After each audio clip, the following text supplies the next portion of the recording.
Every night for 8 months, 5-year-old Noah Bailey knelt by his bed in Charlotte, North Carolina, and prayed the exact same 17 words before falling asleep. "Please let Daddy come home from heaven. Just for my birthday. Please, amen."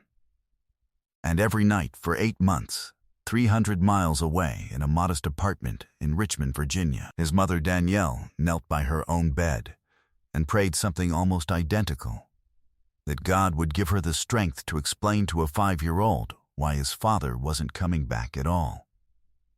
Neither of them knew that on a Tuesday afternoon in a Family Feud taping, Noah would ask Steve Harvey a question so direct, so devastatingly simple, that Steve would stop the show entirely and never finish narrating that episode the way he'd planned. Noah's father, Marcus Bailey, was a staff sergeant killed in a training accident 14 months earlier, 2 weeks before Noah's 4th birthday. The accident happened on a Thursday, and Danielle remembered every detail of the knock at the door.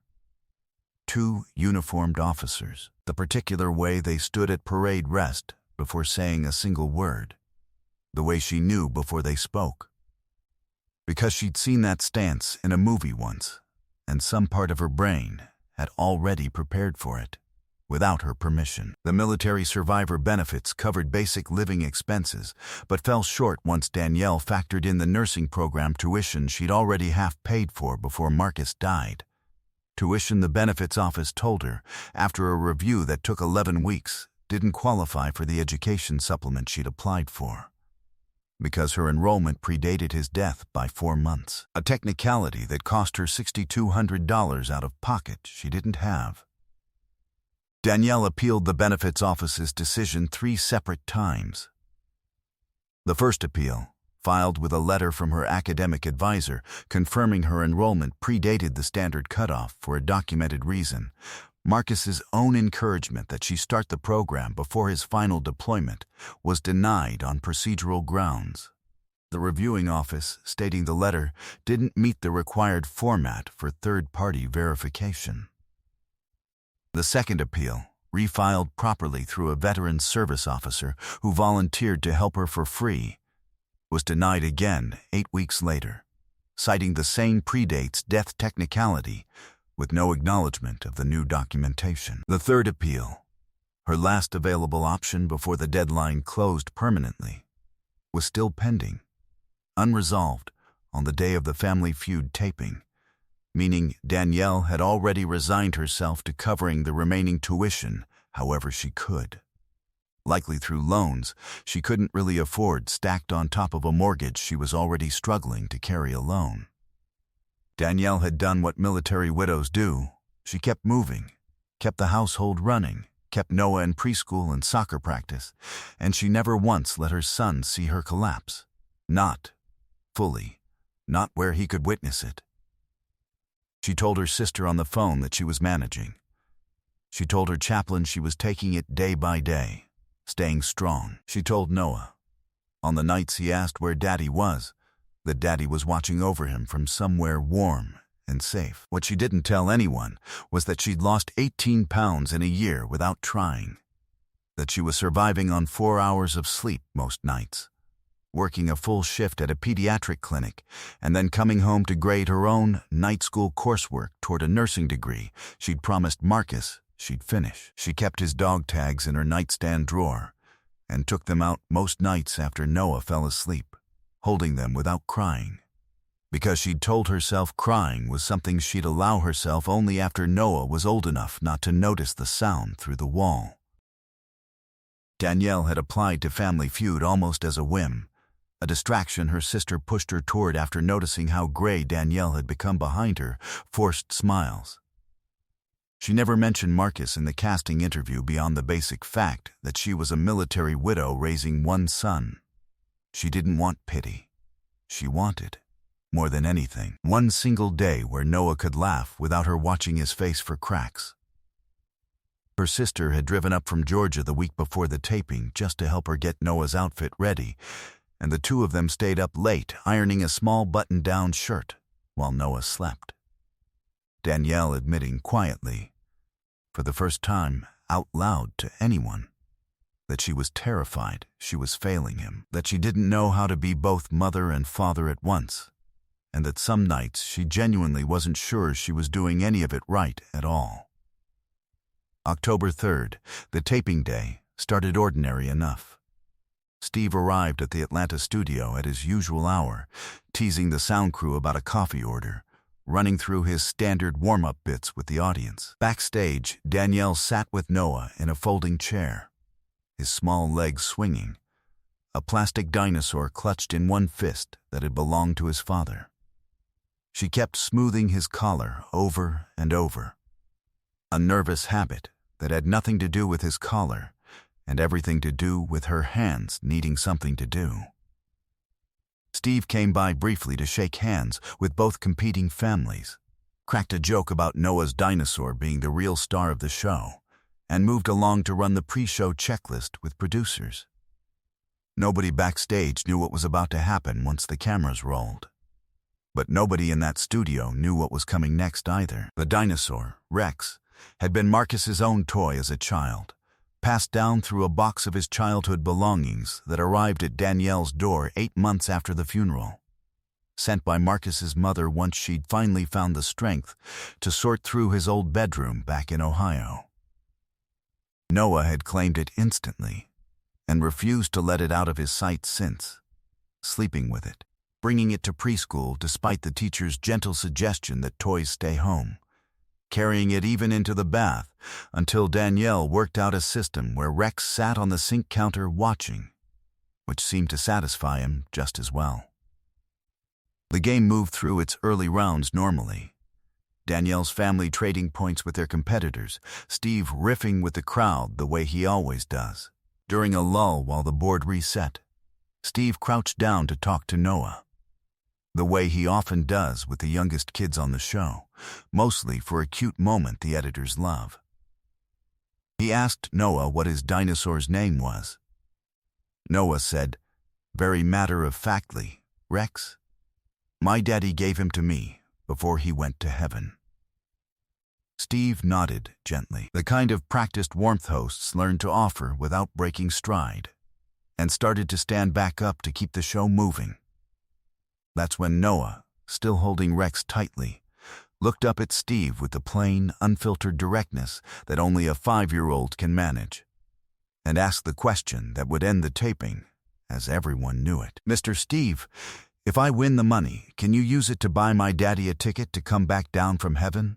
Just for my birthday. I already asked God, but he didn't answer yet. The studio fell completely silent. Steve, mid-motion, froze entirely, one knee still bent toward the ground. His smile didn't fade slowly. It disappeared all at once, like someone had cut it from his face. He didn't say anything. 300 people in that audience, seconds earlier laughing along with the show's rhythm, sat in a silence so total that a stagehand's clipboard hitting the floor in the wings sounded like a gunshot. Danielle, watching from the family podium, brought both hands to her mouth, and her shoulders started shaking before she made a single sound. Steve stayed kneeling. He looked at Noah for what felt like a full minute, but was probably closer to 15 seconds. An eternity that no editor would ever be able to cut down without losing what it meant. He placed one hand gently on Noah's small shoulder, and when he finally spoke, his voice had dropped almost to a whisper, though the studio mics caught every word. Buddy, he said, I don't think anybody's ever asked me a question like that in 45 years of doing this job. He stood up slowly, walked a few paces towards center stage, and stood with his back to the audience for several seconds, something he had genuinely never done on camera before. When he turned back around, his eyes were wet, and he didn't try to hide it. But Steve wasn't done. He walked over to his stage manager and said the words that would be quoted in every recap. We're going to stop the game for a minute.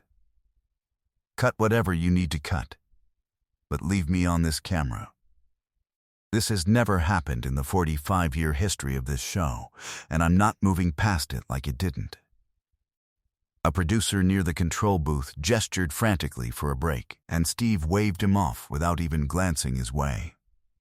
"No network approval," he said. "This is me, Steve Harvey, and this is happening." He crouched back down to Noah's level, took the boy's small hand in his, and said, "Let me tell you something, Noah." He paused, collecting himself. "I lost my own father when I was young enough that I don't remember all of him the way I wish I did. And I remember praying just like you're praying, asking God for one more day, one more conversation, one more anything." He looked over at Danielle. "An old man at a gas station told me something once, years later, when I was at the lowest point of my life.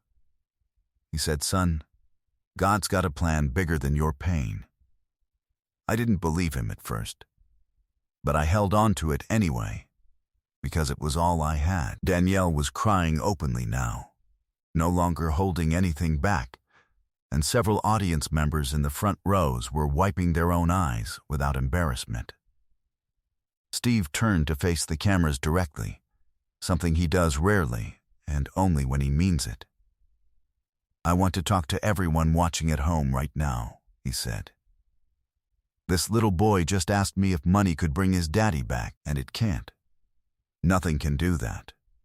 But what money can do, what we can do, is make sure this family never has to wonder how they're going to make it through another year without him." He wasn't finished. Steve pulled out his phone, right there on the stage floor, something hosts are never supposed to do mid-taping. He dialed the number of a contact at a veterans family support organization he'd worked with before.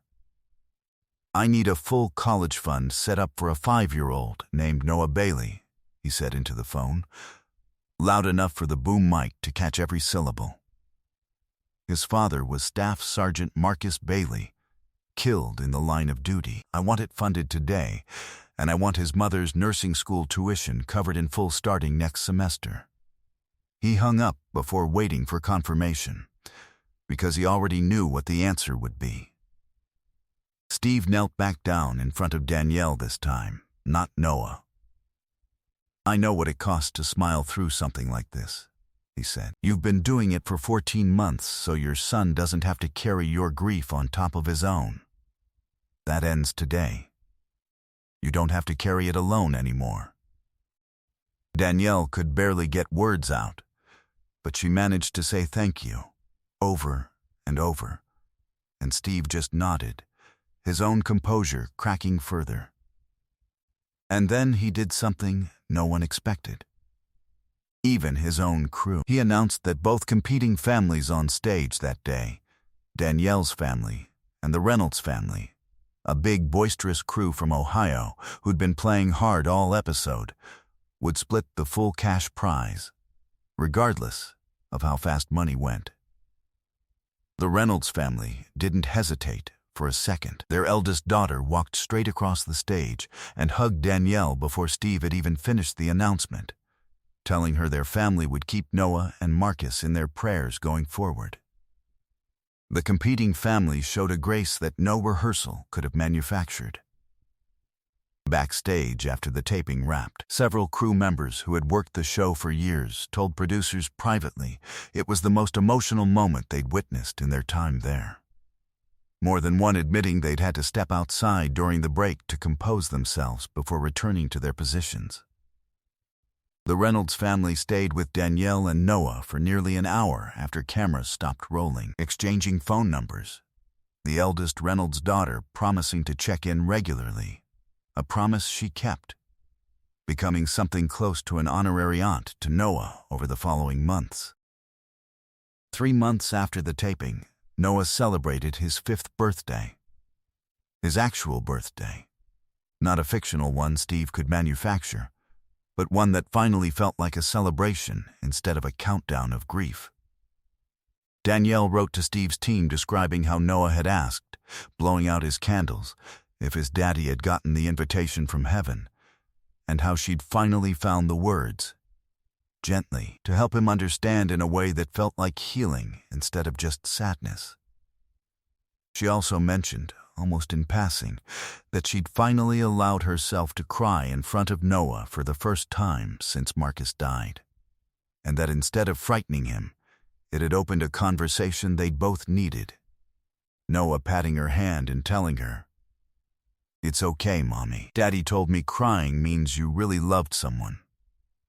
When the episode aired 5 weeks after taping, it crossed 178 million views within the first 2 weeks, and the hashtag Ticket from Heaven trended across every major platform for 6 straight days, resurfacing again around Veterans Day when a major network re-aired the segment alongside a segment on Gold Star families more broadly, prompting a wave of donations to similar military family funds nationwide.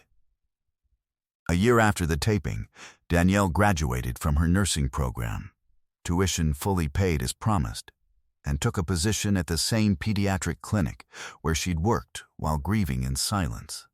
This time, with a schedule that let her be home for Noah's bedtime every single night. She said in a follow-up interview that the hardest part of grief hadn't been the loss itself, but the loneliness of carrying it while pretending she wasn't, and that Steve's public acknowledgement of that burden had, in its own strange way, given her permission to stop pretending in every other part of her life, too. Today, the Rex Fund, named after Noah's dinosaur, at Noah's own insistence, has provided full college trust accounts for 340 children of fallen service members, and to date has distributed $11 million in educational support, with a companion counseling program specifically for military children processing the death of a parent. Something Danielle helped design based on what she wished had existed for Noah in those earliest, hardest months. Noah still keeps the original Rex on his nightstand, now joined by a second, matching dinosaur Steve sent him for his 6th birthday, with a handwritten note that simply read, "For the bravest question I've ever been asked." In a later interview, Steve admitted that segment was the only time in his career he genuinely couldn't continue narrating the taping as planned, needing a full 20-minute break before returning to finish the show. "That boy didn't ask me for money," Steve said. "He asked me for his father back, and when a child asks you something that honest, you don't get to hide behind being a television host anymore. You have to actually be a person."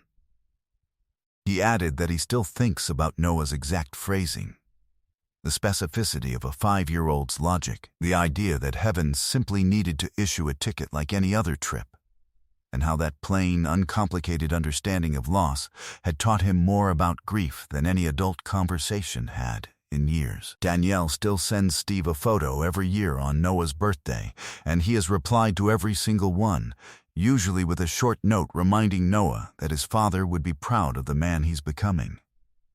What Noah's question revealed, in front of hundreds of strangers and millions more watching later, wasn't really about grief, or grief alone. It was a reminder that children ask the questions adults have learned to bury, and that sometimes the truest kindness we can offer isn't an answer at all, it's simply refusing to look away from the question.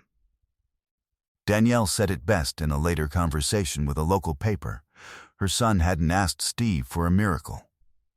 He'd asked him to witness something true, and in doing so, he'd given an entire studio permission to stop performing composure for just a few minutes and simply feel what they were all, in their own quiet ways, already carrying. If this story about a 5-year-old's question moved you, make sure to subscribe and hit that thumbs up button. Share this video with someone who needs to know that grief shared honestly is lighter than grief carried alone. Have you ever watched a child ask a question that no adult could bring themselves to answer? Let us know in the comments, and don't forget to ring that notification bell for more moments that restore your faith in humanity.